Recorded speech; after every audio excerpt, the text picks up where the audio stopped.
The worst thing happens later, in the cafeteria. Freak has this thing about American chop suey. He loves the stuff. The gooier, the better. You'd never believe a person so small could eat so much. And when he holds up his plate, he always says, "Please, sir, more gruel." And I always say, "It's American chop suey, not gruel." I looked up gruel, remember? And he always goes, "I beg of you, sir, more gruel." And so finally, I go up to get him another helping. When I come back, something is wrong. Freak's face is all red and swollen up, and he's making this huck, huck, huck noise. He can't talk. All he can do is look at me and try to say something with his eyes, and then I'm running to get the nurse. Quick, he can't breathe. He can't breathe. Then she's running as fast as me, and she's yelling for someone to call an ambulance. Back in the cafeteria, Freak is turning purple. The nurse grabs him, and she's got this plastic thing she shoves into his mouth, and his eyes are closed up tight, and one of his legs is kicking. I don't know what to do, so I start hopping up and down in one place. And when the kids keep crowding around, I push them back, and the next thing, Freak's face is starting to look pink instead of purple, and he's breathing okay. Right about then, the ambulance comes. I never even heard the siren, and Freak is trying to talk in this croaky voice as they put him on the stretcher. "I'm okay," he keeps saying. "Really, I'm okay. I just want to go home." The deal is, once they call the ambulance, you have to go to the hospital and get checked out. That's a rule. I keep trying to get into the back of the ambulance with him, but they won't let me. Finally, Mrs. Addison has to come out and pull me away until the ambulance leaves with just the light going and not the siren.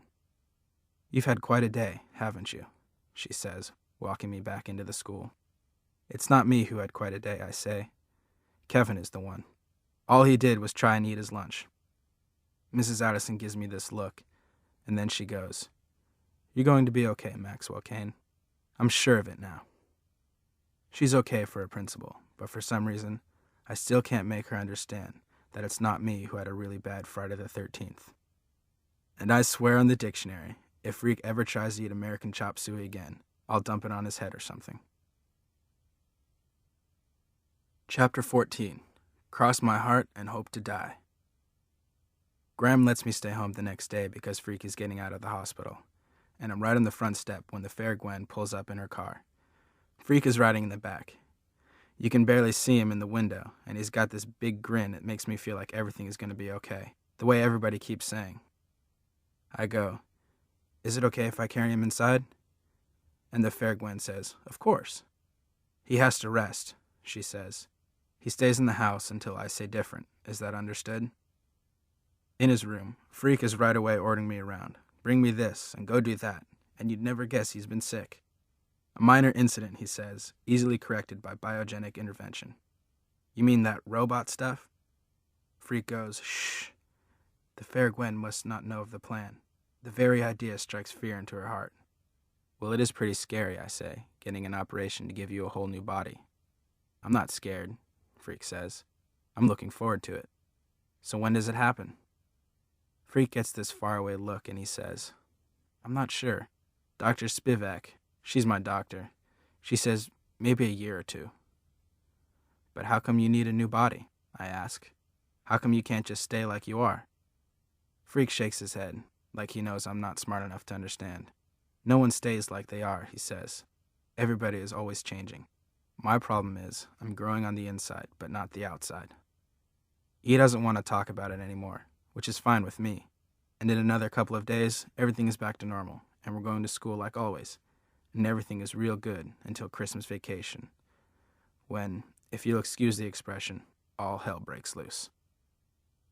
I'm in the Down Under, trying to get this stupid wrapping paper to cover the stupid presents I got for Graham and Grim, when the shouting starts upstairs. Understand, Grim never yells at Graham. Not that I can ever remember. And Graham, well, the worst thing she ever does is cry when she's mad. But somebody sure is yelling up there. And so I sneak up the stairs, and I don't even have to put my ear to the door. That's how loud it is. "Over my dead body, you will." That's Graham yelling, and her voice is big and full of tears.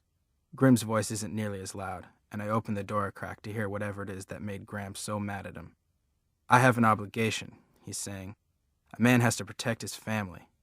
"Not with a gun," Graham yells. "Not in this house. I won't have it." Oh, I can't stand it. How could they do this to us? How could they? He fooled him, Grim is saying. Just like he fooled Annie. Just like he fooled us once upon a time. Never again, though. That man tries to set foot in this house, I aim to shoot him. No guns, Graham says. You don't know about guns. Of course I do. I was in the army, wasn't I? That was 30 years ago. I know what will happen. Don't you think I've dreamt about it for the last 8 years? He'll come in here, and he'll take that gun away from you, and then he'll do the shooting. By now I've figured out who they're talking about, and I guess you have too. None other than him, Killer Kane, my father. Maybe they won't let him out, Graham is saying.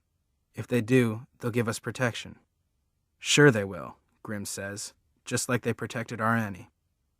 Next thing, Graham is crying, and you can tell Graham is trying to make her feel better, going, there, my dear, I know, there. A while later, I hear the cellar stairs creaking. It's Grim, and he knocks on my door. Come on in. Grim comes inside, and for once he doesn't tell me what a rat hole I'm living in, or how it smells like a locker room because I forgot to put my socks in the hamper. He sits on the edge of the bed and folds his hands together. I never think about how old he is, because he never acts old, but tonight he's all white and bent, and his skin is saggy. He's about 1,000 years old, and he says, I guess you heard the ruckus.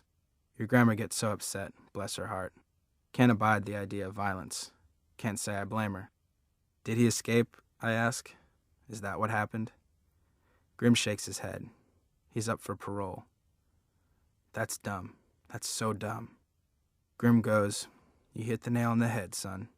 What I did do, just so you know, I went into court and made it so he won't be allowed within a mile of this house. If he does try to come here, they'll send him back to prison. The judge promised me that much. I say, maybe you should get a gun. Grim doesn't say anything for quite a while, and then he goes, Maybe I will, maybe I won't. I can't tell your grandma about it, though, and it breaks my heart to lie to her. That's one thing we've never done. I won't tell. Grim is quiet again, and then he stands up from my bed, and in his real old, tired voice, he says, Everything is going to be okay, Max. I'll make sure of it. But for the next few days, I want you to stay in the house. Promise me you'll do that. Cross my heart, I say. Cross my heart and hope to die.